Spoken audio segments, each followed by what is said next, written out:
My dear students, welcome to my YouTube channel ঘরে ঘরে English. এর আগে আমরা একটা ভোকাবুলারি হোমোফোনসের উপরে একটা ক্লাস করেছি। আজ আমাদের ভোকাবুলারি থ্রু হোমোফোনস দ্বিতীয় ক্লাস। এখন you already know and if you do not know, আমি ক্লিয়ার করে দিচ্ছি যে হোমোফোনস জিনিসটা কি। হোমোফোনস মানে কিছু শব্দ যেগুলো সমোচ্চারিত, অর্থাৎ যাদের উচ্চারণ প্রায় সমান বা একেবারেই সমান, কিন্তু তাদের বানান আলাদা, তাদের স্পেলিং আলাদা এবং অর্থও আলাদা। তো সেই ক্ষেত্রে আজকের হোমোফোনসে আমরা তিনটে শব্দ নিয়ে আলোচনা করব। কোয়াইট, কোয়াইট আর কুইট।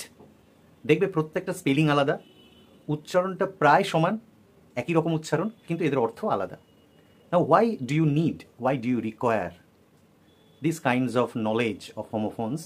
কারণ হোমোফোনস এই যে একই ধরনের উচ্চারণ হওয়ার কারণে যে কনফিউশন থাকে, সেটাও এই ধরনের ক্লাসের মাধ্যমে ক্ল্যারিফাই হবে।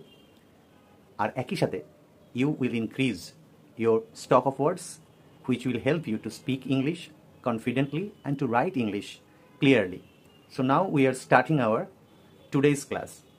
তো প্রথমে আমরা যে শব্দটা নিয়ে আলোচনা করব সেটা হচ্ছে কোয়াইট, এবং এর পার্টস অফ স্পিচটাও তোমায় জানতে হবে। এটা হচ্ছে অ্যাডজেক্টিভ, কারণ পার্টস অফ স্পিচ না জানলে তুমি ওয়ার্ডের প্রপার ইউজটা করতে পারবেন না। এটা যেহেতু একটা অ্যাডজেক্টিভ, তাহলে এটা নাউনকে কোয়ালিফাই করবে বা কোনো প্রোনাউনকে কোয়ালিফাই করবে। তো কোয়াইট এটা একটা অ্যাডজেক্টিভ। তার মানে কি? মানে শান্ত, শব্দহীন বা নিস্তব্ধ।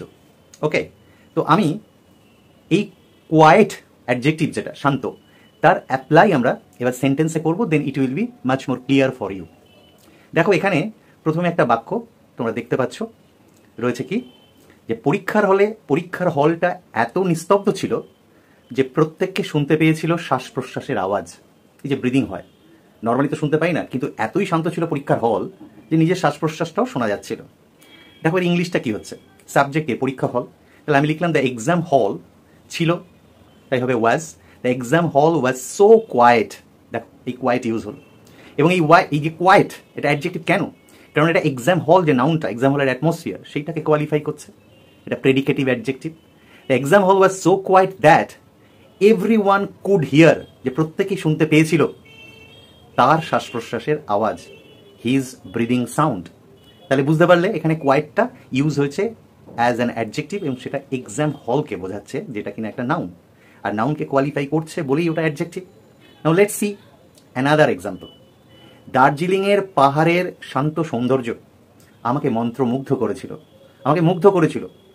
তাহলে এর ইংরাজিটা, প্রথমে সাবজেক্টটা দেখো, শান্ত সৌন্দর্য। তাহলে সৌন্দর্য ইংরেজি কি? বিউটি। ঠিক বিউটির আগে, বিউটিটা কিন্তু মনে রাখবে নাউন, ঠিক বিউটির আগে অ্যাডজেক্টিভ কি বসছে? Quiet beauty. তাহলে আগের উদাহরণে কি ছিল? এক্সাম হল, তার সঙ্গে কোয়াইটটা ছিল কি? অনেক দূরে ছিল, মানে প্রেডিকেটিভ অ্যাডজেক্টিভ। আর এখানে কোয়াইটটা বিউটির আগে বসবে, বিউটি নাউন। তাহলে ঠিক নাউনের আগে যখন কোয়াইটটা বসছে সেটাও অ্যাডজেক্টিভ, কিন্তু সেটা হচ্ছে অ্যাট্রিবিউটিভ অ্যাডজেক্টিভ। তাহলে প্রথমে সাবজেক্ট ক্রিয়েশনটা করি। সাবজেক্ট কিভাবে তৈরি করব? The quiet beauty. এবার কোয়াইট বিউটিটা কার? পাহাড়ের। তাহলে কি হবে? The quiet beauty of the hills. এখানেই শেষ হচ্ছে না কিন্তু, সেই হিলসগুলো আবার কোথাকার? দার্জিলিংয়ের। সাবজেক্টটা ক্রিয়েট করতে গেলে আমাকে দুবার অফ ব্যবহার করতে হচ্ছে। The quiet beauty of the hills of Darjeeling. এইবার আসবে আমাকে মন্ত্রমুগ্ধ করেছিল। কাকে করেছিল? আমাকে। সেটা তো অবজেক্ট, সেটা পরে আসছে। আগে তোমরা দেখে নাও ভার্বটা কোন টেন্সে আছে? Past indefinite. তার মানে আমাকে ভার্বের 2 নম্বর ফর্ম ইউজ করতে হবে। তাহলে আমি লিখবো কি? The quiet beauty of the hills of Darjeeling enchanted, সব ভার্বের 2 নম্বর কিন্তু, এনচ্যান্টেড, মেসমেরাইজড, বিউইচড। এই যে ভার্বগুলো রয়েছে, এই সবগুলোর মানেই হচ্ছে মন্ত্রমুগ্ধ করা। Enchanted, mesmerised and bewitched. পরে রইল অবজেক্ট, কাকে? না আমাকে, মি।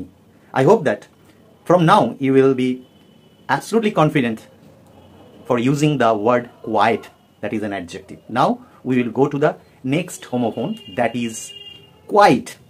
দেখো উচ্চারণে একটু পার্থক্য আছে। কোয়াইট ওটা ছিল কোয়াইট, এটা কোয়াইট। এটা কিন্তু আবার অ্যাডভার্ব, ঠিক আছে? তা অ্যাডভার্ব কাকে বলে? অ্যাডভার্ব যখন কোনো একটা ভার্বকে কোয়ালিফাই করবে তখনও সেটা অ্যাডভার্ব। এমনকি অ্যাডভার্ব একটা অ্যাডজেক্টিভ বা আবার অন্য আরেকটি অ্যাডভার্বকেও কি তার সামনে বসে সেটাকে কোয়ালিফাই করে, মানে তার মাত্রা, তার কোয়ালিটিটা কেমন সেটা বোঝায়। তাহলে কোয়াইট এটা একটা অ্যাডভার্ব। এর বাংলা মানে কি? খুব, অথবা সম্পূর্ণরূপে বা পুরোপুরিভাবে। তাহলে এবার একটা এক্সাম্পলের মাধ্যমে ক্লিয়ার করি ব্যাপারটা। বলছে গরিব হওয়া সত্ত্বেও বৃদ্ধ মানুষটি খুব সুখী ছিল। তাহলে আমরা কি লিখব? আমরা লিখব ইনস্পাইট অফ বিইং পুয়ার। এই যে ইনস্পাইট অফ কথার মানে কি? সত্ত্বেও। ইনস্পাইট অফ বিইং পুয়ার, এবার আসবে সাবজেক্টটা কে? দেখো, বৃদ্ধ মানুষটি। তাহলে কি লিখব? দ্য ওল্ড ম্যান খুব সুখী ছিল। ওল্ড অনেকেই ভুল করো, ছিল বলে অনেকে হ্যাড দাও না। ওল্ড ম্যানটির, বৃদ্ধ মানুষটির যে কিছু একটা ছিল তা বলছে না। ওল্ড ম্যানটি কেমন ছিল সেই জন্য এখানে ওয়াজ আসবে, মানে তার নিজের সম্পর্কে যেটা বলছে। দ্য ওল্ড ম্যান ওয়াজ, এবার শুধু হ্যাপি না লিখে আমি তার আগে লিখবো কোয়াইট হ্যাপি। এই কোয়াইটটা কেন অ্যাডভার্ব হলো? কারণ কোয়াইটের পরে যেটা রয়েছে হ্যাপি, সেটা কিন্তু একটা অ্যাডজেক্টিভ। কারণ অ্যাডজেক্টিভকে যখন বিশেষিত করছে অ্যাডজেক্টিভ, মানে সেটা বোঝানোর জন্য যখন সামনে কোয়াইট বসছে, সেটা অবভিয়াসলি কি হবে? অ্যাডভার্ব হবে। হয়রাজ আগেরগুলোতে কি ছিল? বিউটির আগে ছিল কোয়াইট, যেটা আগের হোমোফোনটা ছিল, সেখানে বিউটিটা নাউন ছিল বলেই কোয়াইট সেটা কিন্তু কি হয়েছিল? অ্যাডজেক্টিভ। কারণ নাউনকে অ্যাডজেক্টিভ কোয়ালিফাই করে। কিন্তু এখানে নিজেই হ্যাপি অ্যাডজেক্টিভ, সুতরাং অ্যাডজেক্টিভের আগে আবার অ্যাডজেক্টিভ তো হবে না। অ্যাডজেক্টিভের আগে সেই অ্যাডজেক্টিভকে যে কোয়ালিফাই করছে কোয়াইট, সেটার মানে কিন্তু হবে পুরোপুরি বা সম্পূর্ণরূপে বা খুব হ্যাপি ছিল গরিব হওয়া সত্ত্বেও। আরেকটি উদাহরণের মাধ্যমে কোয়াইটটা ক্লিয়ার করে নিই। ছেলেটি পুরোপুরি মুক্তভাবে তার মতামত প্রকাশ করেছিল। তাহলে এটা পাস্ট ইনডেফিনিট, প্রকাশ করা মানে এক্সপ্রেস। কে এক্সপ্রেস করেছিল? ছেলেটি। তাহলে the boy expressed his opinion. দেখো ভালো করে, সাবজেক্ট কি? দ্য বয় এক্সপ্রেসড, ভার্ব এলো, ভার্বের 2 নম্বর, পাস্ট ইনডেফিনাইট। কি এক্সপ্রেস করেছিল? তার মতামত, হিজ ওপিনিয়ন। কেমনভাবে করেছিল? মুক্তভাবে, স্বাধীনভাবে, কোনো বাধা নিষেধ না মেনেই। তাহলে কি হবে? ফ্রিলি। তা ফ্রিলি তো নিজেই একটা অ্যাডভার্ব। তার আগে যখন বসছে কি? Express his opinion quite freely, তখন কোয়াইটটা কিন্তু অ্যাডভার্ব। কারণ আমি একটু আগেই বলেছি যে অ্যাডভার্ব তিনটে জিনিসকে, তিনটে পার্টস অফ স্পিচকে কোয়ালিফাই করে। অ্যাডভার্ব একটা ভার্বকে কোয়ালিফাই করে, অ্যাডভার্ব একটা অ্যাডজেক্টিভকে কোয়ালিফাই করে, আবার অ্যাডভার্ব আরেকটি অ্যাডভার্বকেও কি কোয়ালিফাই করে।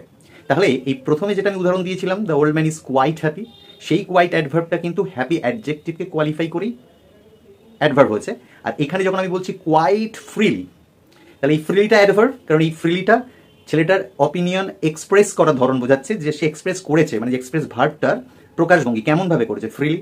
ফ্রিলি নিজেই অ্যাডভার্ব। এবার সেই ফ্রিলিটা কি খুব অল্প ফ্রি ভাবে না পুরোপুরি ফ্রি ভাবে, সেইটা বোঝানোর জন্য এই অ্যাডভার্বের আগে বসেছে কোয়াইট। সুতরাং এটাও একটা অ্যাডভার্ব।